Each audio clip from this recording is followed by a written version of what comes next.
This segment is sponsored by Total Body Tea, offering aesthetic and relaxation services, including full body massages, hot stone massages, advanced facials, full body waxing, and more. Perfect for a self care day or a day with the one you love. For more information, contact Tasia Nicole at 234-430-6136, or you can follow her on social media on Instagram at Total Body Tea and Facebook at Tasia Nicole. For all of your photography needs, contact Jessica Morales at Vieira's Vision, located at 2528 Mahoning Avenue. For more information, call 330-951-2498, or you can follow her on social media on Instagram and Facebook at Vieira's Vision.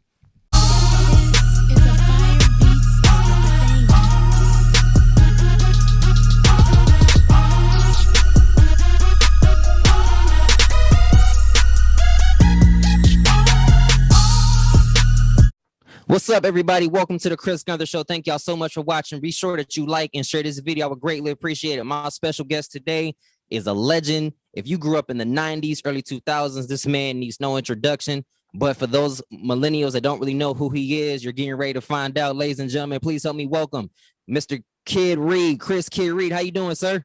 What's happening, Chris? What's going on with you? Man, first of all, I really appreciate you for taking this time out. I'm glad we got the same name too. So, that kind of, makes this a little cooler. Yeah, it's good luck. It's good luck.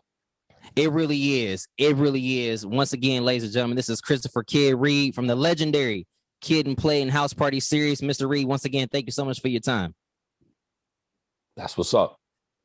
Now, I understand you got some new music coming out, correct? Yeah. There's a young artist out of Philly named Bizkit, Bizkit. And that's who I'm on. It's the song is called Horizon. It's Bizkit featuring myself, throwing in some 16s and stuff. But we're really we're happy with it, and we're actually finishing up the music video. We'll finish shooting tomorrow, and probably release it shortly thereafter. But it's a good song. It's kind of just attempting to talk about the situation going on in the world today in this country, and how we're trying to think positive throughout it and get to a better place, get to the horizon, if you will. How did you and Bizkit connect? You know what? The cat they used to manage me, used to road manage me, a fellow by the name of Jeff Christie.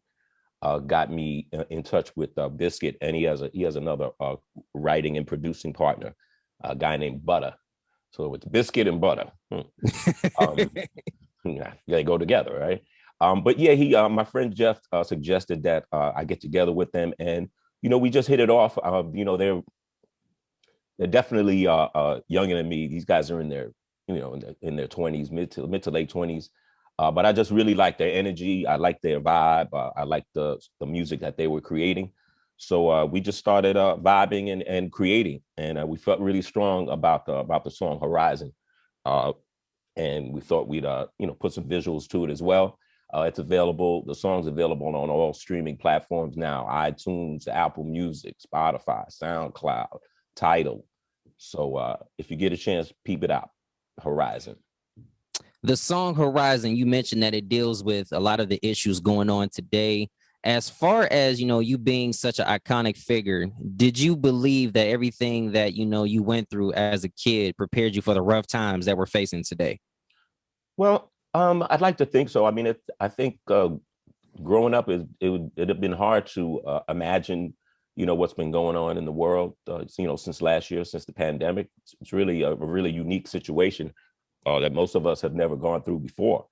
But I think just the lessons learned growing up about sticking close to friends and family, looking out for them, lifting them up, mentally, spiritually, financially, if need be. So I would guess that maybe growing up in New York kind of maybe hopefully helped prepare us, because it's a crazy world right these days. Things Extremely crazy. Extremely crazy, especially with all of the, unfortunate reality that we're facing. The pandemic is still going on. People have lost their jobs. How have you managed to stay level-headed during these difficult times? Well, you know what? My girlfriend and I, we've been together for a while, And I think that helps a lot. It'd be tough to imagine going through this by ourselves. So I think we're there for each other. To this point, family members have been, being really careful here in Los Angeles, and still got a lot of family in New York. So we haven't, I don't think we felt the sting and the pain that maybe some other families have felt, families that have lost loved ones. So everybody's kind of holding steady on that tip. And, we're thankful for that. We stay in contact with everybody, see how you're doing. Sometimes it's good just to talk to some people. You don't want to get too isolated. You have to try to isolate. You have to try to be careful. You have to socially distance and all of that stuff. But we're human. We're human beings. Typically, we need interaction with other human beings. To make this thing, to make this thing work. So just relying on one another, friends, family, loved ones. That's how you get through it. Have you had a chance to reconnect with anybody from, back in the day that you haven't had a chance to talk to last year? And if so, who was that? There are a few people, some friends of mine, perhaps that I've been out here in Los Angeles for a really long time, like over 2 decades. So, and particularly with, not being able to kind of fly around like I'm used to or travel. There's a lot of old school cats, friends of mine from the East Coast, musicians, entertainers, athletes that, we stumble across each other, maybe on the gram or maybe in Clubhouse. A lot of people are joining up with that Clubhouse app these days. So you get to speak to a lot of old friends that way as well. Speaking about athletes, today is Michael Jordan's birthday. Back in the 90s, you guys were 2 of the hottest, people on the planet. What was your favorite memory of Michael? Michael was always like really, really nice to us. And we really appreciated that. Michael wasn't really a hip hop fan. He was more of an R&B type cat. But he liked Kid and Play. And we had worked with him on a project called Michael Jordan's Playground. This project that came out in the early 90s. And we just maintained a really cool friendship with him. We'd go to a lot of the Bulls games back when they were, doing their thing. We visited his home in Chicago when we went out there. He'd let us borrow his cars and drive around the city. We knew his wife, his kids as they were growing up.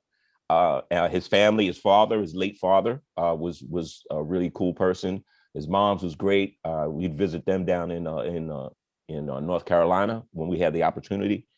So yeah, it was just a lot of great games. I mean, he was always beating my Knicks, so that was a kind of a heartbreaker.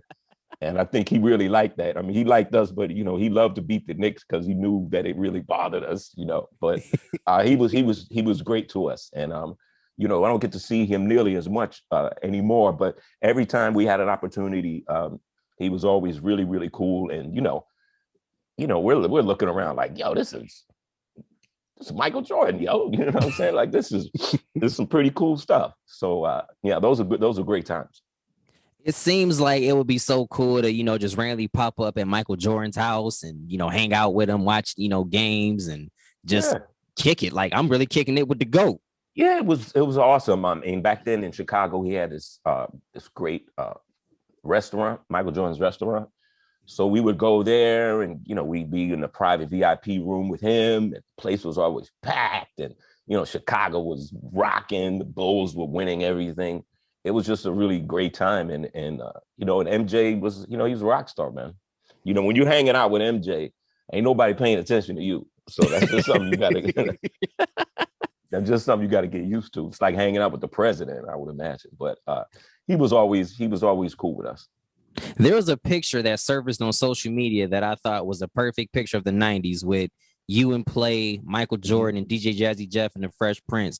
What was it like just being part of such an iconic time? Once again, a lot of fun. I think that was All-Star Weekend in the 90s. I forgot which year.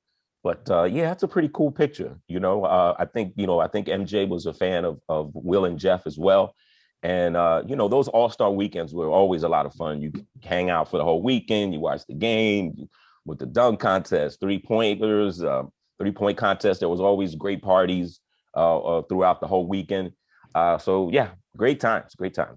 That picture definitely says it all. It does. It really does. And, it also goes to show you how blessed, you guys have been throughout your entire career. But let's take it back a little bit. Like, what made you want to start rapping in the first place?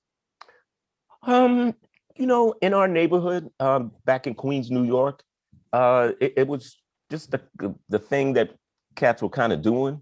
They were kind of creating hip hop groups in our neighborhood. And initially, Play was in one particular hip hop group, and I was in another one. I was in a different one.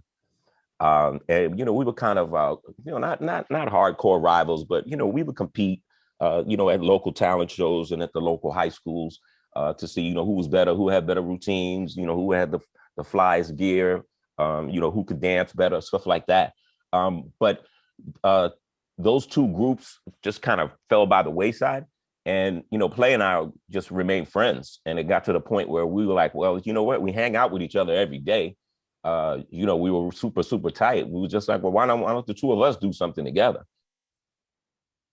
And we were also fortunate enough to have in our neighborhood growing up with us, producer and manager, Herbie Lovebug.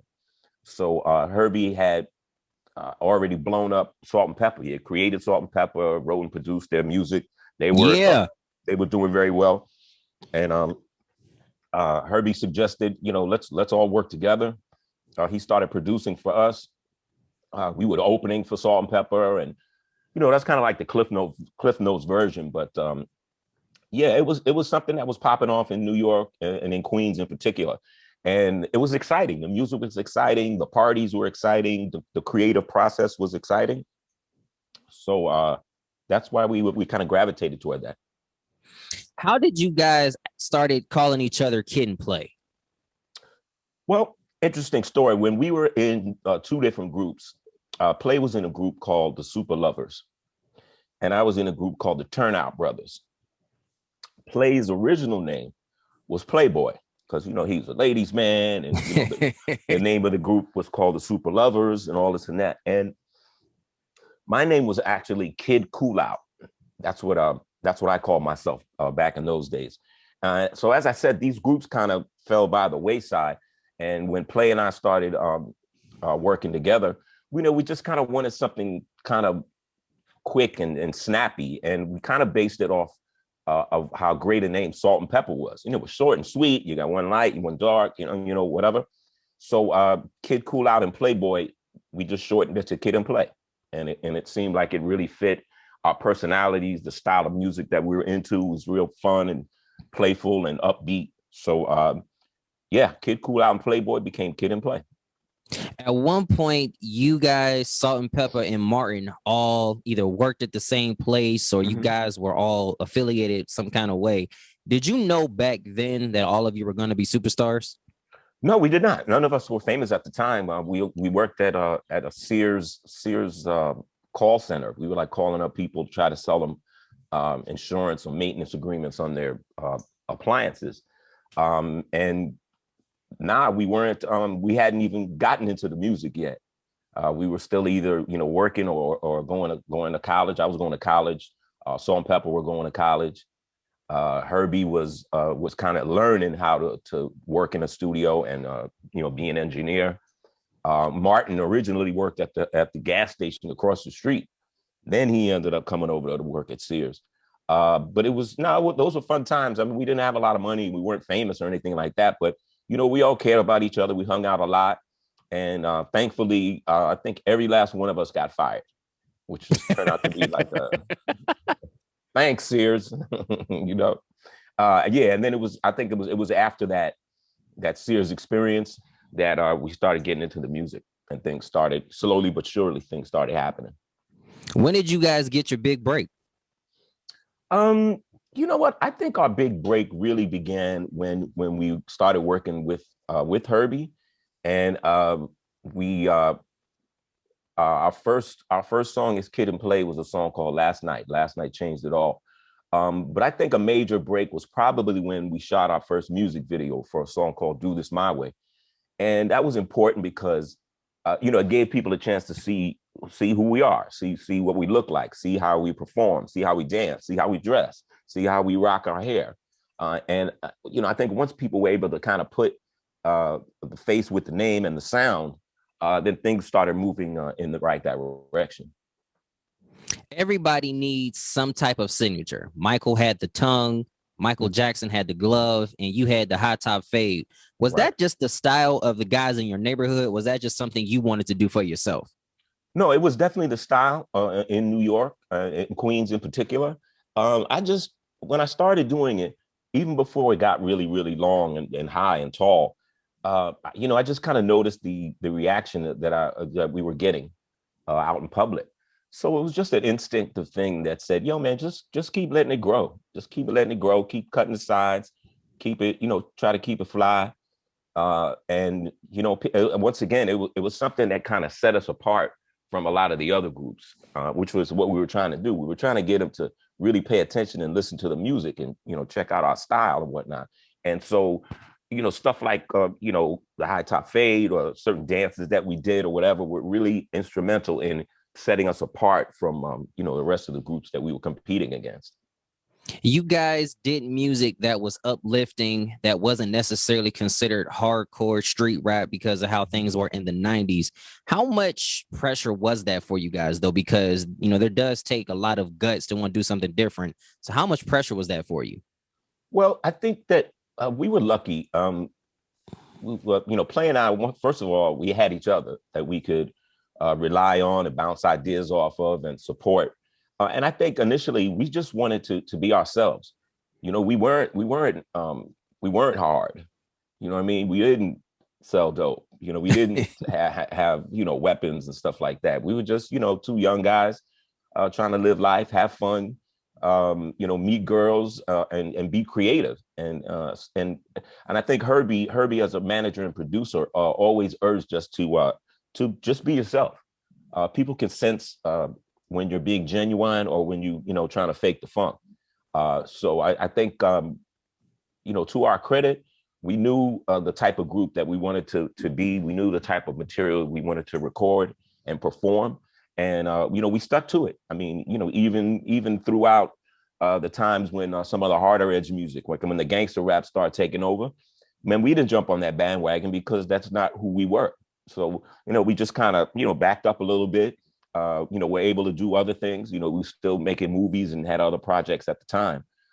So musically, we just kind of fell back a little bit and let that happen. And then, years later, when there was this huge resurgence in all the stuff, from the 90s, groups like us, and Salt Pepper and Will and Jeff, things started bouncing back.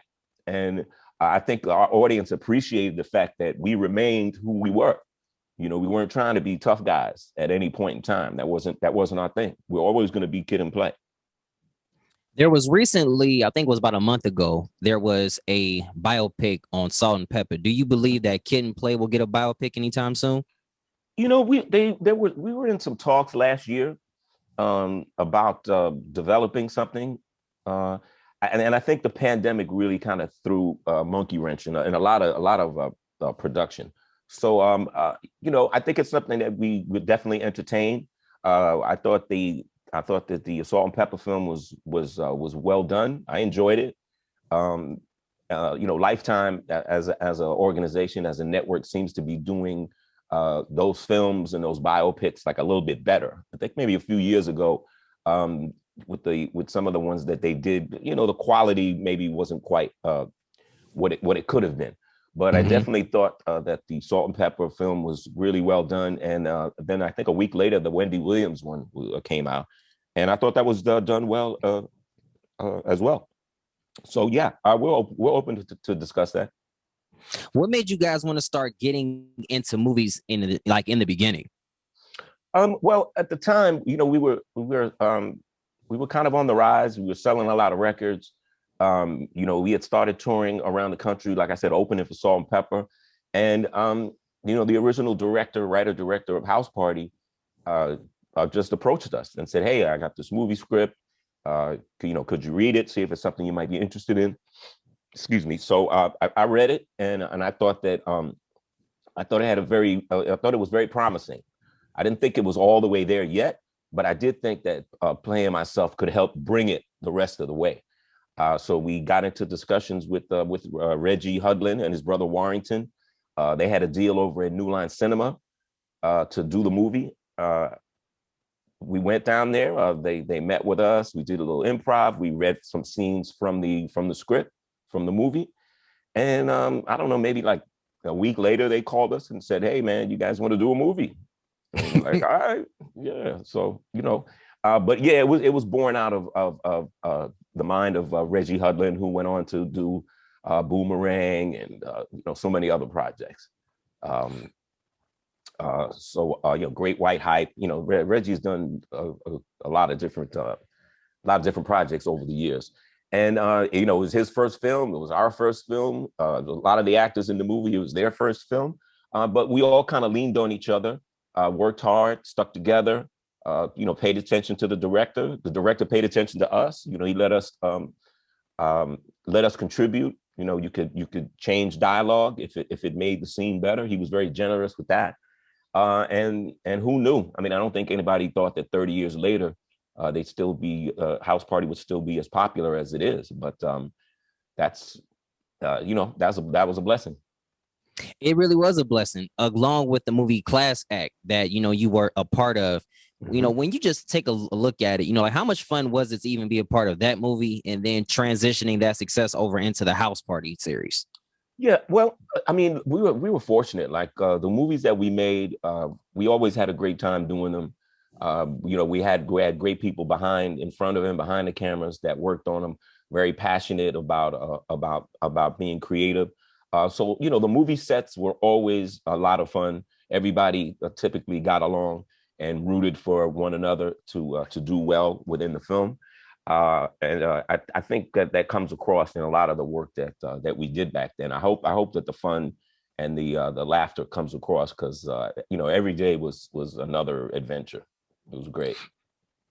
The great experience that you guys have had continues to grow even now. And in this day and age, we love to wear things from the 90s, like the shirt you have on right now, which I believe is from the dance scene. Mm-hmm. I believe that's from the iconic dance scene. I had saw something on social media, I think it was last week, where they actually showed the clip of you guys rehearsing on your lunch break, because originally that wasn't in the script. Yeah, I think maybe like midway through the film, Reggie Hudlin, the director, came up with the idea and said, "Yo, let's." We were obviously Kid and Play at that time. We were known for our dancing, in all our music videos and stuff. And Tisha Campbell and AJ Johnson were, really good dancers in their own right, and they were, super tight with each other. So they were like, "All right, well, let's have like a little dance battle and see how it goes." So yeah, I think a few days before we shot it, we started rehearsing, so that Reggie could see us, could see all the movements and figure out what's the best way to shoot it. You want to get it up top, you want to get in the middle, you want to get take with just the feet, so you can kind of cover it from all different angles. So yeah, we rehearsed a few days, and then I think the whole dance scene probably took all day to shoot all the different parts of it. But man, when it came out, boy, we were all very, very very happy with it, and it's one of the more memorable scenes in the movie. So. Do you feel that you guys won that dance battle? Oh, of course. There's no. That's the done deal, man. There was never any doubt about that. Okay. No, we had a good time. The girls did great. But we they kind of set it up first to kind of win. You know what I'm saying? And then in the end, everybody's kind of dancing together. So it's like everybody won. It seems like it was so much fun to shoot that scene and to be a part of such an iconic movie. And speaking about things that are iconic, the iconic Kid and Play dance was featured throughout your videos and it was featured in your movies. Where did that dance come from? Well, years ago, Play and I actually had 3 backup dancers, these young ladies, a group called Nonstop. And as I recall, Nonstop, the 3 girls had a kind of a version of the dance where they kind of kicked their feet together, and they kind of fashioned it for the 3 of them. And I remember playing, I thinking, man, I love that dance. Maybe we could kind of flip it so that 2 people could do it, which is what we did. So we kind of borrowed it from them and then kind of fashioned it to fit the 2 of us. And once again, it's another crazy thing. You never think that all these years later, people would really enjoy that dance, like to see us doing that dance, do the dance themselves, or attempt to do the dance themselves. So yeah, it was one of those things that we definitely we were very fortunate to hit on that. The kind of career you guys have had, people wish that they had, from starting in the 90s, no, actually starting earlier, but then really taking off in the 90s, and you guys continue to, grow and grow, and you've had a ton of success, and you've had a lot of memories. What was probably your favorite scene from House Party? My two favorite scenes, without question, was the rap battle between you and Play, and the jail scene, when you basically were, freestyling your way so you didn't get punished. Jumped on, right? Yeah. Yeah, I would agree with you. The battle scene was a great scene, iconic scene, a memorable scene. I can recall, I believe in House Party 3, there was a famous dinner scene with Bernie Mac, and all the relatives start arguing around the table, and Bernie Mac is just having a blast. So I mean, there's so many great House Party and class act memories. It's hard to pick just a few, but like I said, every day you never knew what was going to happen from day to day, and everybody just was having a blast and just being real supportive of one another, just wanting everybody to do the best that they could possibly do. The House Party series featured the late great Robin Harris, and of course the late great Bernie Mac. Did you guys know back then how iconic those two were? No, but we just knew how brilliant they were, how funny they were. If you ever met Robin or Bernie Mac, you'd never forget them. Robin, obviously played my father in the first House Party.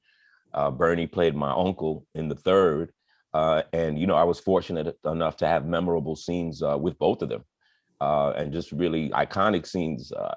So many times we had to shoot scenes over again because the crew and everybody was laughing, and you're not supposed to be laughing right while we're doing it. But Robin was so funny, and Bernie was obviously as another comedic genius. So yeah, those scenes and times with those two gentlemen are incredibly memorable.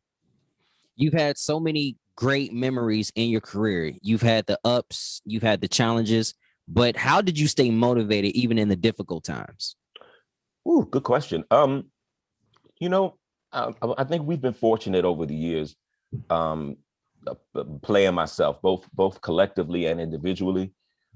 We've always tried to and been fortunate enough to do different things. We started off in the record game. We were successful at that, got into the movies, got into doing various television projects, had a cartoon series on NBC, had a comic book, Marvel comic book.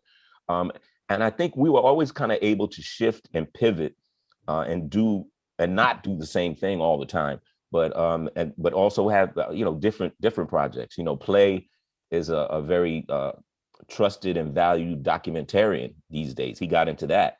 I got into the stand-up comedy world. I got into the voiceover world.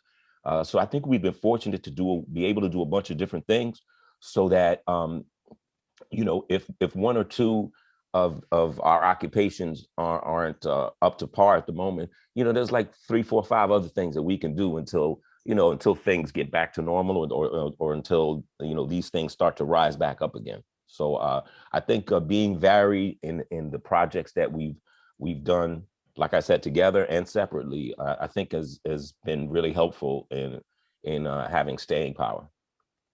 What advice would you give to those young up and coming entertainers, or those in the media like myself that are still looking for their big break, that are still trying to make it? What advice would you give to people like that? Well, I would say to keep doing what you're doing. What you're doing right here is incredibly important. You're interviewing various people, getting your name out there, making it available for people to watch. And I think you're probably learning about the business at the same time while you're doing it. I'm sure you're more accomplished than when you first started. So yeah, being your own, and you get to be your own boss. You know what I'm saying? You get to put the shows together the way that you want to, the way you see fit. It has your name on it. So as far as you're concerned, I think you just need to keep doing what you're doing. You've gotten this far, and look at us, we kicking it. Look at that, man. I Who know, knew? right? Who knew? it, Anything can happen. Anything. it definitely can, and speaking about anything that can happen in this day and age when you're getting a ton of reboots and so many people are pitching things at you, if you could reboot anything that you and Play were a part of, what would it be and how would you do it? You know what? I'm not quite sure if I'd reboot it like trying to do another house party or anything like that. I mean, we did three of them. They all did very well. But I think we're always looking for like new challenges. You don't want to stay in the same place. So to your point earlier, if people want to talk about maybe doing a biopic on Kid and Play and how we came up and what our story was, stuff like that we'd be interested in, because it would kind of show a different side and how, we got to be to get the opportunities that we had. So always kind of looking for new adventures. I'm gonna put my plug out here now. If you guys do end up making a Kid and Play, y'all need some press work, holla at your boy. Just saying. Okay. I think I got you. I think it's been pretty cool getting a chance to sit up here and chop it up with you and take a trip down rather, all of the great times. Who are some of the artists and who are some of the groups back in you guys' heyday that you really had to basically compare yourselves to make sure that you were staying on top of your game? Wow, there was so many great artists in that era of hip hop. I mean, you're talking about the KRS Ones, you're talking about the Public Enemies, you're talking about the Big Daddy Kanes, you're talking about Will and Jeff, you're talking about Salt and Pepper, you're talking about Kwame, you're talking about Dana Dane, you're talking about MC Hammer, you're talking about Black Sheep, you're talking, just so many great. You're talking about Stetson Sonic, you're talking about Eazy-E and NWA, you're talking about Too Short. I just feel, Play and I feel very proud that we came from that era of hip hop. It's one of the most iconic and memorable eras of hip hop. And I think a lot of the music from that era holds up to this day. Do you feel that your era of hip hop was the best? I do. I do, because, if you're talking about the years like 88 to 93, 94, I mean, you're talking about some of the greatest music in hip hop history. And as I said, that still holds up to this day. And I think it was important because that kind of set the tone and the foundation for where rap went after that. Then a lot of great groups came in the 90s and the 2000s and on upward, up to today. So yeah, I'm partial to that era. A lot of that's where a lot of my peers and I came up. So we're the best. Do you listen to any of the artists today? Oh yeah, sure. I do. I try to stay up on it. I've always got like the music video channels on just to kind of stay abreast of who's going on. I still love the Drakes and I love the the Jay-Z's and the J. Cole is a big favorite of mine. There's a lot of stuff. I mean, it's tough to stay abreast of everything. So some of the cats, maybe I kind of know the song, but I'm obviously not as into it as maybe like my children are. So but I definitely do try to stay up on what's going on in hip hop to this day. You're such a legend and you're such an iconic person. And we all wish that sometimes we could do things and we could collaborate with people. Who is a group that you guys wish that you could have collaborated with back in your prime? You know what? It might have been interesting to do stuff with Will and Jeff. We got compared to each other a lot at that time, and they were always really cool. Us being out of New York, them being out of Philly, so we loved them. Heavy D was somebody that we really admired. Like I said, Big Daddy Kane was somebody that we really admired. And obviously we got to work with Salt and Pepper quite a bit, and that was always fun. That was always a blessing. Is it true that House Party was originally intended for DJ Jazzy Jeff and the Fresh Prince, but they were getting sued at that time by, I believe it was New Line Cinema? Yeah, there was some kind of legal scramble going on, and I do think that at one point in time, Jeff and Will were approached about doing it. But yeah, I guess that whatever that legal entanglement was, they weren't able to kind of get past that. So I think it opened it up for us, and we were we were we were glad to get the opportunity, you know. I'm quite sure. I'm quite sure Will and Jeff would have did a great job on the film because they were, you know, they were great. You know, they were great together. I mean, I think they were really clicked together the same way Play and I clicked. So I'm sure they would have did a bang up job. Definitely coming to a close now. Give me your top 5 Kid and Play moments. Ooh, top 5 Kid and Play moments. I would say number one, growing up with Play. You know, we're good friends to this day. The High Top Fade, that was a good decision. The Kid and Play dance, that was a good decision. The movie House Party, that was a great decision. And wow, what would the last one be? Like, you know, I'll throw Class Act in there. You know, Class Act is a movie that's really aged kind of very well over the years, and people seem to really dig it on the same kind of level like House Party. So yeah, those are some pretty cool moments. What does it feel like for you so many years later, and you guys still are rocking out, and people are still enjoying your music and enjoying the legacy that you're leaving behind? Yeah, you know what? As the years pass, Chris, honestly, it doesn't make us feel arrogant or anything like that. Or it's really kind of humbling. You know, like after all these years, you're just like, wow, man. You know, you guys really still like us, man. It's once again, it's a blessing. It is a blessing. This has been a blessing for me just sitting down talking to you. You know, this definitely means a lot. Before we get out of here, one of the last questions I always ask my guests: who would you like to see on the Chris Gunther show? And if you have any connect, can you possibly help me out? Wow, you know what? Let me give that some thought. You know what I'm saying? Me and you can chop it up, and maybe if there's somebody you got your mind on, that maybe that maybe I know that I have a relationship with. So, you know, yeah, man, me and you could chop it up and talk. Give me your, you know, send me a wish list, and we'll check it out. It might be somebody that yeah, I might be able to get you a person or two. Man, I would appreciate that. You know, one of the things on my wish list this year was to interview Kid from Kid and Play. So I'm glad I got one thing off. Before we get out of here, if anybody wanted to connect with you, if anybody wanted to check out some more of your upcoming music, how can they do that? Well, like I said, the song Horizon is out now. The artist is Bizkit, Bizkit, featuring Kid. You can check that out on all streaming platforms. You know, I'm going to obviously urge people to really be safe out there. You know, continue to protect yourself and your family.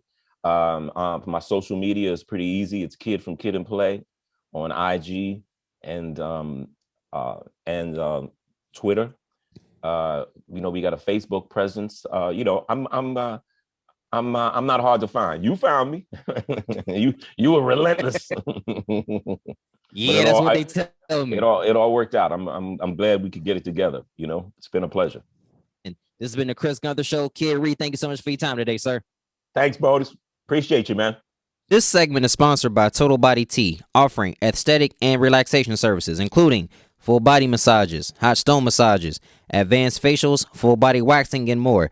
Perfect for a self-care day or a day with the one you love. For more information, contact Tasia Nicole at 234-430-6136, or you can follow her on social media on Instagram at Total Body Tea and Facebook at Tasia Nicole. For all of your photography needs, contact Jessica Morales at Vieira's Vision, located at 2528 Mahoning Avenue. For more information, call 330-951-2498, or you can follow her on social media on Instagram and Facebook at Vieira's Vision.